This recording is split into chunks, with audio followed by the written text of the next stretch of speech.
லூக்கா 6:36 உங்கள் பிதா இரக்கமுள்ளவராய் இருக்கிறதை போல நீங்களும் இரக்கமுள்ளவர்களாய் இருங்கள். ஆண்டவர் சொல்றார், என் பிள்ளைகளே இரக்கமுள்ளவர்களாய் இருங்க. இரக்க சுபாவம் நமக்குள்ள இருக்கணும். சிலர் பாருங்க, கடின இருதயமா இருப்பாங்க. சொந்த வீட்டாருக்கே இரக்கம் காட்ட மாட்டாங்க.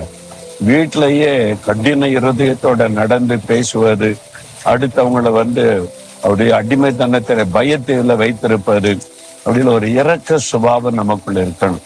அதே மாதிரி வெளியில போகும்போது தர்மம் எடுக்கிற மக்களை பார்ப்போம், கஷ்டப்படுகிற மக்களை பார்ப்போம். அவங்களுக்கு இறங்கி நம்ம உதவி செய்யணும். ஏன் ஆண்டவர் இரக்கத்தை எதிர்பார்க்கிறார்? நீங்க இரக்க குணமா இருந்தா மற்றவங்களுக்கு உதவி செய்வீங்க. இயேசு கிறிஸ்து பாருங்களேன், இரக்க சுபாவம் உள்ளவர். அவர் பிச்சை எடுக்கிற மனிதன் கூப்பிட்ட போது கூட இறங்கி அவனுக்கு அற்புத சுகம் கொடுத்தார்.